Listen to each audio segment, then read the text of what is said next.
commentaire sur commentaire, ça n'arrête pas entre les deux tours des élections, de l'élection présidentielle. Et chacun s'essaye à interpréter le vote des Français. Et je pense que, comme tout le monde y porte un regard idéologique, je parle des hommes de parti, je parle également des interprètes des hommes de parti. Et les instituts de sondage ne sont que des interprètes des hommes de parti. Et donc la grille idéologique est là et elle cache la réalité. En croire le journal Le Monde d'hier soir, il y a 6 millions de nazis en France. Enfin, évidemment, il y a de quoi trembler, de quoi s'affoler. Et tout cela est absurde. Il ne s'agit pas de cela. Il s'agit d'un vote profondément national. Ce n'est pas des gens qui sont désemparés, ce n'est pas des gens qui sont dans le désarroi, ou bien alors dans ces cas-là, il faut dire que le désarroi a été créé par les hommes politiques et sont créés par les institutions politiques telles qu'elles fonctionnent, que ce soit au niveau européen ou au niveau national. Les gens, de fait, ne sont pas contents parce qu'ils ne se retrouvent pas. Ils ne se retrouvent pas dans cette Europe que l'on a construite et ils ne se retrouvent pas dans la France telle qu'elle fonctionne aujourd'hui. Et c'est normal. Et c'est tout à fait normal. Tous les Français seront d'accord là-dessus. Et là, il n'y a même pas de question de parti. Et donc le vote Front National qui a été la surprise, parce qu'on avait annoncé que c'était fini, que c'était terminé, mais pas du tout. Il ne s'agit pas d'ailleurs d'en faire un vote d'adhésion. Là aussi, l'esprit de parti ne doit pas fausser l'interprétation. La réalité, c'est que les gens ont voté français. Voilà, c'est ça. Ils ont voté France. On veut que la France continue. On veut que l'histoire de France continue. On veut garder notre patrimoine, on veut garder notre avenir et on veut garder nos forces pour l'avenir. Et tout ce qui a fait la force française et l'exception française. Voilà. Et on pourrait, de la même façon, comprendre le vote sur le nom de Nicolas Sarkozy de la même façon. Et en réalité, il y a beaucoup de Français qui sont attachés à la France.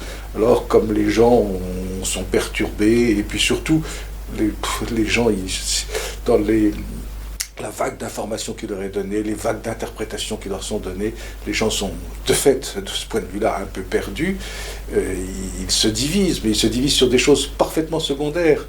Les gens qui ont voté Nicolas Sarkozy sont des gens qui sont, pour la plupart, dans une très grande majorité, sauf les gens d'appareil, sauf les gens de parti, sont des gens qui veulent voter français, qui veulent garder une protection française. Et d'ailleurs, l'homme l'a tellement bien senti qu'il fait sa campagne de ce côté-là. Et s'il fait sa campagne de ce côté-là, c'est parce qu'il sait très bien que ce n'est que de ce côté-là qu'il peut gagner, c'est-à-dire en s'appuyant sur le sentiment profond d'attachement à la France. J'irai même plus loin, je pense que le vote sur Mélenchon, que l'on a gonflé exprès parce qu'il fallait absolument créer une sorte de balance entre l'extrême droite et l'extrême gauche. Tous ces mots sont ridicules, ils sont totalement dépassés. Bien sûr, il y a toujours des vieux trotskistes qui s'imaginent comme ce sénateur qu'ils vont jouer les Danton ou les orateurs révolutionnaires. C'est très bien porté. Il est très dommage qu'il n'y ait plus de Rivarol pour se moquer de cette éloquence si facile et grotesque quand on analyse de près, quand on en fait l'analyse grammaticale.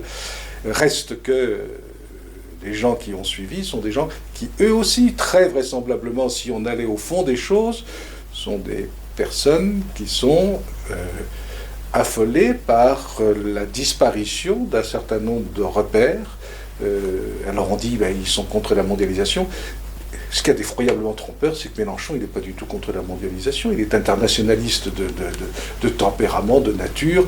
Et voilà, il fait partie de ces innombrables politiciens qu'on connaît depuis les débuts de la République, et notamment la Troisième République, où on passe du rouge au rose.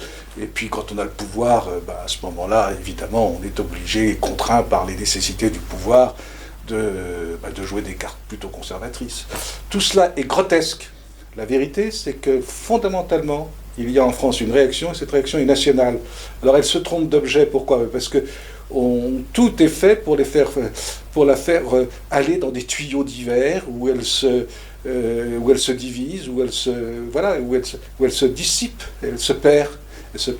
Et qu'est-ce qui reste ? Toujours la même chose. Ce système est fait pour maintenir le système, et maintenir quoi ? Maintenir les appareils, et maintenir les hommes d'appareil. Et ça, c'est ce que Hollande a parfaitement compris. Il joue cette carte-là, et malheureusement, c'est celle qui gagnera. Mais ce n'est pas du tout celle qui représente la France. Hollande ne représente pas la France. Il représente l'appareil d'un parti qui a réussi à mettre la main sur la France. Ce n'est pas du tout la même chose. Et de fait, s'il passe, eh bien, l'ensemble de la France sera entre les mains d'un appareil de parti. Ça ne veut pas dire pour ça que ça réussira. Ça sera vraisemblablement un échec, parce que de fait, il y a un refus profond des appareils, des partis, du système tel qu'il fonctionne. Et comme il est incapable de gouverner, parce que gouverner, ce n'est pas mener un appareil, gouverner, c'est autre chose. C'est reprendre l'histoire de France, la continuer, l'amener vers l'avenir. Ça, ce sont des visées qui échappent totalement à ce genre de candidat. Et donc, il est vraisemblable qu'il sera balayé.